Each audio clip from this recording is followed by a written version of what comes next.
Good evening. We're going to talk about puppies and kittens now.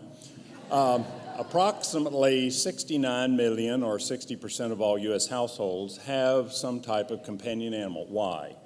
I'd like to show of hands, but I can't see anybody out there on if you share your household with a companion animal. I'm not talking about spouses and teenagers. But the most frequent reason people give for having a companion animal is they provide unconditional love and acceptance without any strings.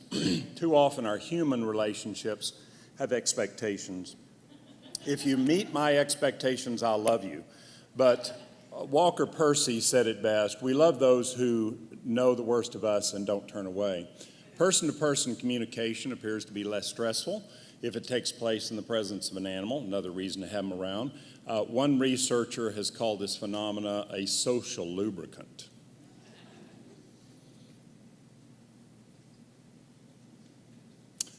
As we get older, as vision and hearing decline, opportunities to experience the world through tactile stimulation becomes much more important. The lady in this picture is blind, and if you were to visit her in the nursing home, she would have no really affect at all on her face until you put a bunny in her lap. There's a great deal of humor provoked by the behavior of animals, another reason why people have companion animals. Some of this humor is rooted in the people's imaginations and the histories. This was done by a cultural anthropologist on people living in a nursing home where they did have access to animals. Martha Graham said, "Misery is a communicable disease." Maybe I'm the only one that has known people who were miserable and wanted to share it.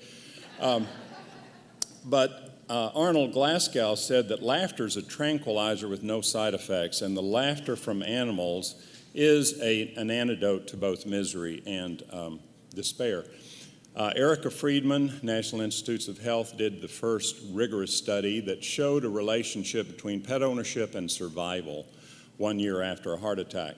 It's a much more complex biomedical problem than that, so if you have a heart attack, don't go out and get a pet, but maybe read some of her other work. Pets can play a role in the adjustment of children during marital separation and divorce. What the kids report in these studies is that as their world is crumbling, as their parents' relationship has deteriorated, the pet remains the only normal thing in their environment.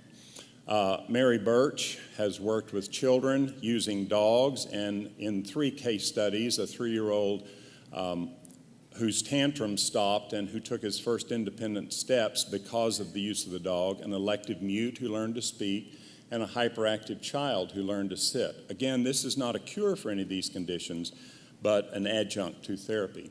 Dogs and cats had a distinctly positive effect on terminal cancer patients, easing their fears, despair, loneliness, and isolation. These studies have been repeated numerous times in other populations, including HIV/AIDS patients, and what they tell us is the animal is still the normal part of their life. Habit, Human-Animal Bond in Tennessee, was founded in 1986. We're celebrating our 25th anniversary this year as a collaborative program between the Colleges of Veterinary Medicine and Social Work, and I'm very glad that collaboration is continued, as illustrated by Dr. Strand earlier.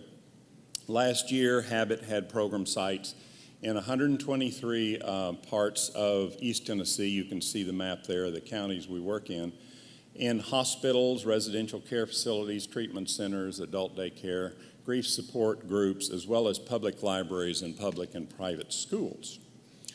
Last year, we had 340 volunteers, most of whom were from the general public, over 380 animals, and the volunteer teams made over 125,000 visits. That's not a typo. And I want to acknowledge publicly Ms. Karen Armsey and Ms. Ruth Sapp, who are the staff for the Habit program. And the last few slides, I want to give you a few results from the school-based program. We call it Rough Reading. It uses a dog's unconditional acceptance and love to meet the academic, social, and emotional development of school children.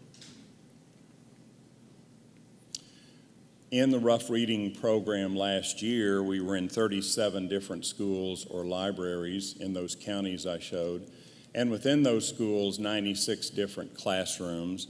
And we still have a waiting list. Our waiting list for school programs never seems to decline. Reports from this program: increases in motivation to achieve academically from a Knox County school teacher. Because of the rough reading program, my students have been able to practice reading out loud, have improved fluency, and improved comprehension. A Knox County parent spoke about the more positive attitude engendered to attend school. My child previously cried, did not want to attend school, but now that she has a dog visit her classroom, she's happy and excited to go. That was a big breakthrough. That was a big obstacle for that little girl to overcome.